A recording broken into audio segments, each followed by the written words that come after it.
What's up, guys? Paul here, the evil professor, rocking my COVID day 50 homeless chic beard. I know, it's as awful as you think it is. I want to talk to you today about what I think is the most important thing that you should do every time you work out.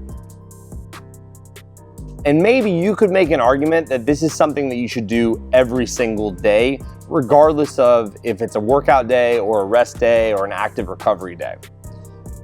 I know you probably already guessed it. We're talking about a dynamic warm-up. A dynamic warm-up is designed to move all of your joints through comfortable range of motion. And the most important reason we're doing that is we're trying to increase the core temperature, the internal core temperature.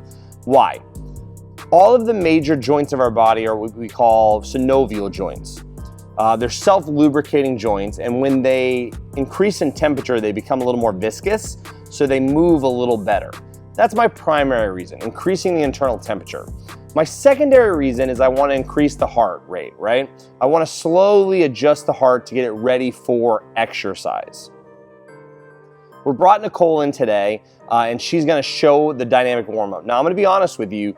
My dynamic warm-up is always evolving. I've been working on it, changing it, and modifying it probably for the last 3 to 5 years.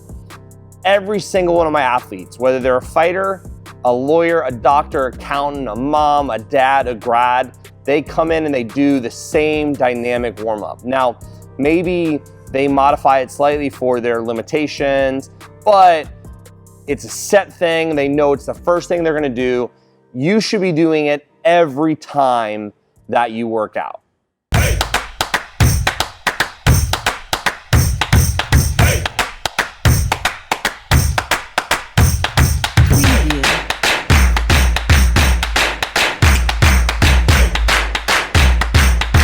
Combat Theory, Strength and Conditioning. This is our dynamic warm-up 2020 edition. We're going to go through each one of these movements for about 30 seconds for a 5 to 7 minute warm-up. All of the information is in the description box, guys. Coach Nicole is going to be helping us out today. If you're not following Coach Nicole on Instagram, why aren't you? She's a boss. Standard shoulder, knees, and toes. Got it from kindergarten, been rocking it ever since. Big wave at the end. I'm loving the big wave. From there, we go into a knee hug, alternating knee hug. We just lift one leg, then the other leg. Guys, in this warm-up, I want you to notice that we go from very basic to more complex. Here, Nicole's showing us that if you want a little more of a stability challenge, you can step up onto the toe. By the way, if you're not following us on Instagram, do it, guys. Help us out. YouTube, Instagram, do it all. Click that like, smash that subscribe. We need it. It helps. From the alternating knee lift and hug, we're going to go into a hip open. Opening the hip, we call it. So, as you can see, Nicole here is doing kind of a power assist with her hand. She lifts the knee up, opens, back, down. Up, out, open, back, down. She adjusts now to a non-power assist. Again, up, out, back, down. Either of those is fine. If you want the power assist for a little more flexibility, that helps as well. From there, we're going to go into an alternating step back lunge. I'm looking for two things here. One, I want you to have your weight equally distributed between your front leg and your back leg. Two, I'm looking for a 90-degree bend in both the front leg and the back leg. Guys, never let your knee hit the ground. Never. You don't need the damage. It's not worth it. Don't let the knee hit the ground.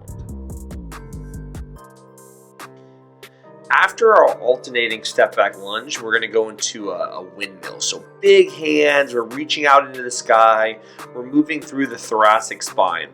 If you want a little more of a challenge, watch Nicole here, and she's going to start finding alternative angles, working all the way through the core. Now remember, guys, when we're talking about the core, we're talking about from above the knee to below the shoulder. So it's a huge area, and all of that rotation around the spine is incredibly important to prevent injuries. So now we're gonna start moving a little bit more, increasing the heart rate. We're gonna be doing a side step while doing a hug.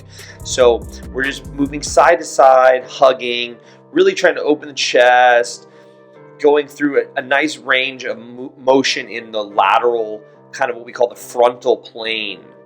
From there, we're going to go into marching circles. We start with the circles moving forward while marching. You could march in place. You could walk forward and backwards. Guys, that's a personal preference depending on how much space you have and what you're doing, how you're feeling.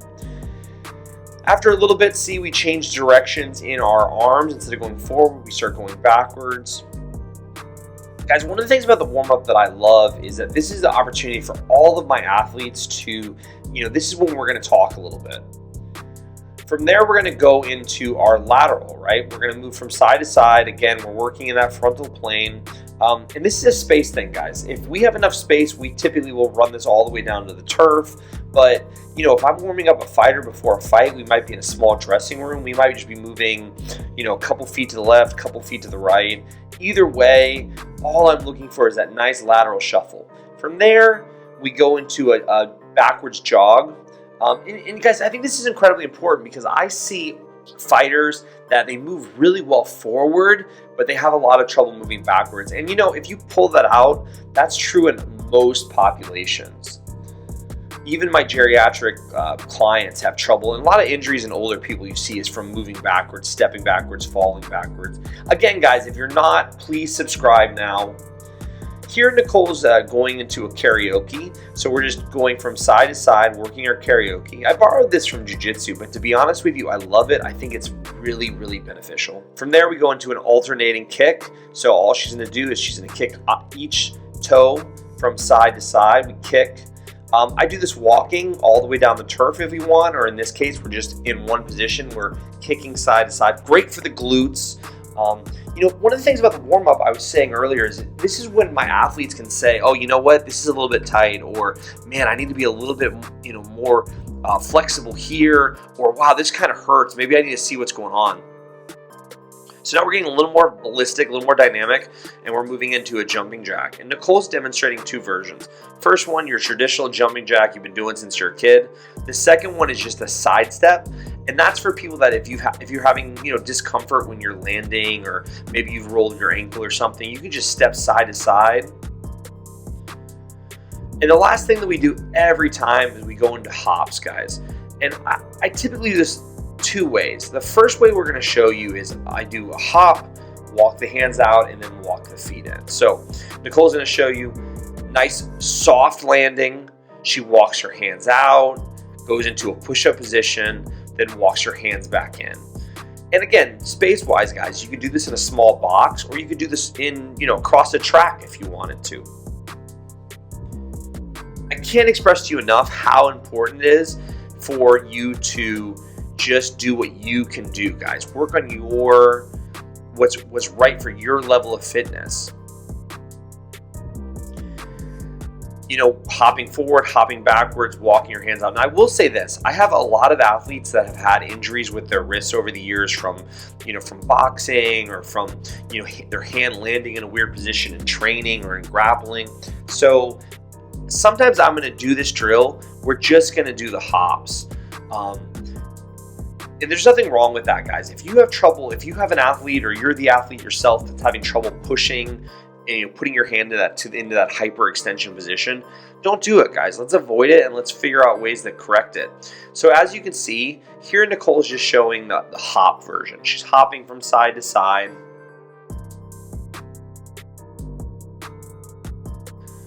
I know you can't really tell from the video, but Nicole's landing very softly. There's no loud landing.